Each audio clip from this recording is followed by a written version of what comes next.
too. So today I'm going to go through a little history of how we got to this platform and then talk about this platform not extensively. I just want you to know what it is and what it's not, so you can make an assessment yourselves. I'll give you good links. You can read it and catch up and figure out if Inc. wants to be a part of this or support it.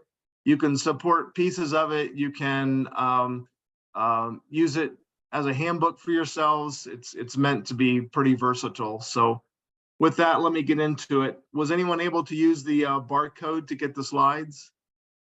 All right, thanks. Now I just got to figure out how to advance my slides on this platform. There we go. So I want to talk a little bit about the Climate Protection Fund and the Climate Action Task Force that some of you were on. I was a big part of that for a big part of my life. Actually, took a couple years off work to work on this and to make sure this got through to fruition. But the Climate Protection Fund is the $40 million that the city raised through taxpayer dollars. It was citizens led. It started in 2019 and took, a good 2 to 3 years to get through the process.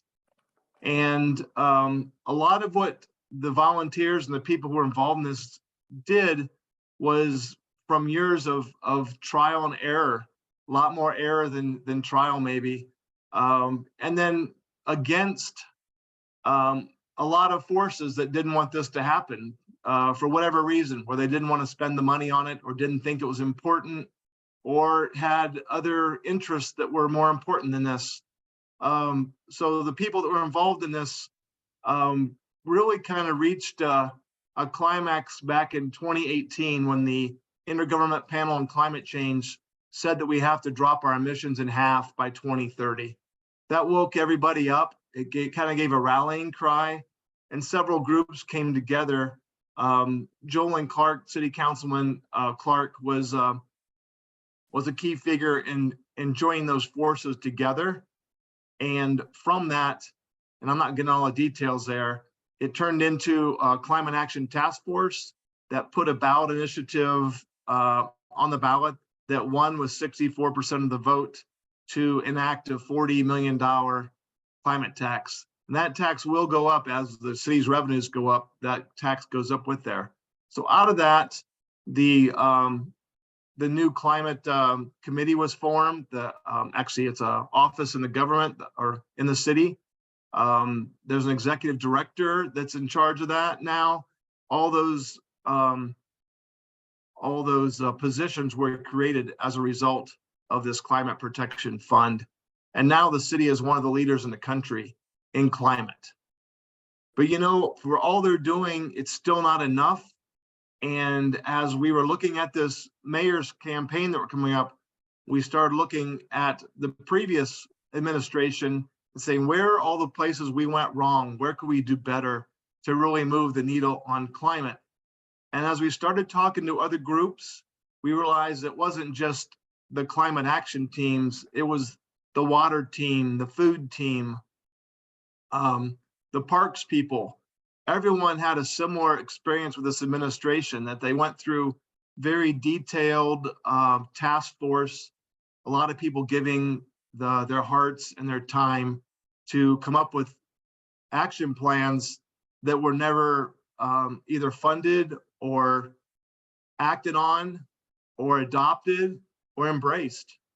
And so that brought us to this topic that I want to talk to you about tonight.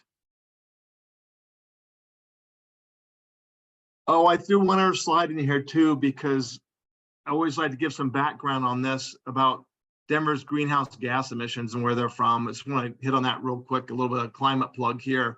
But I want to show you this inner circle in here and show you that electricity and natural gas are our two biggest polluters there. We all use those, but I always like to point to the other side of that and say Xcel Energy delivers all that to us. So we have a single source that delivers that. So there is a place we can concentrate. The other side of transportation is mostly gasoline, as you see in this outer circle, some diesel. But whenever you lose sight of, what's going on with greenhouse gas emissions, you can kind of look at this circle, and I gave you a link to that in this presentation where you can find that. It breaks things down for you. But one thing that's coming up, and it's in this document, is we have an agreement with Excel that is a funding agreement, a monopoly agreement, and that's coming up during the next mayor's term. So it was one of the other things that sparked this involvement of all these groups to get together is, hey, let's try to influence a mayor that's going to stand up to Excel and do the right thing for the community and not for someone else's business. So here's the barcode that will take you to this platform. The platform is actually only a 3-page letter. And a lot of organizations came together, as I said, to do that. I'm going to show you those organizations.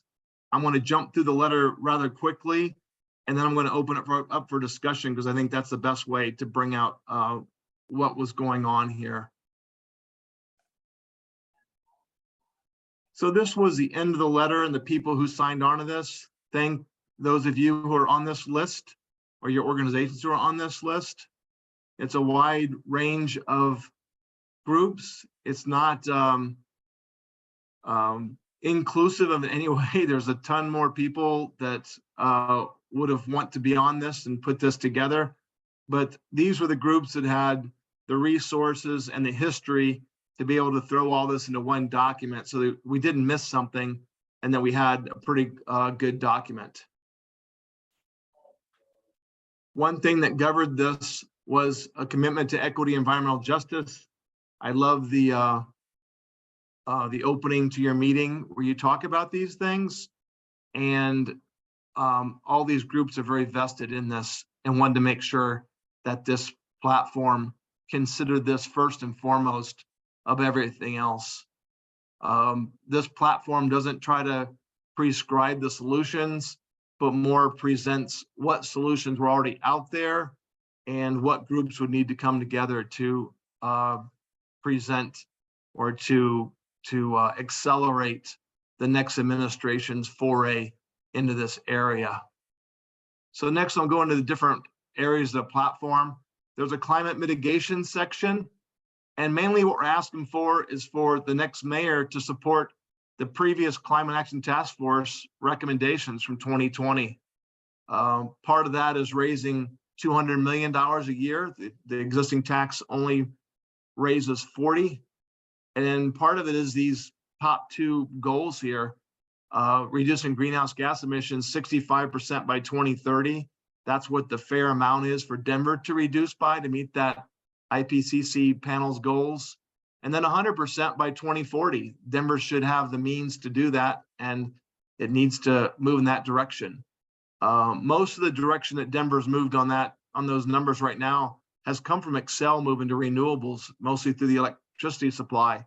All the other efforts we're doing have not moved the needle that far, and the city needs to act more. So that's one of the simple recommendations.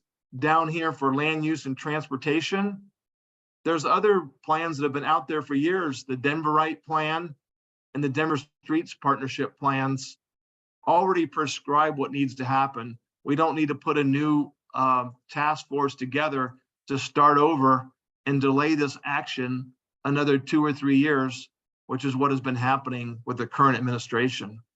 So that's kind of the gist of this letter, is to say, you already have the plans. Will you commit to funding and implementing these immediately upon being elected?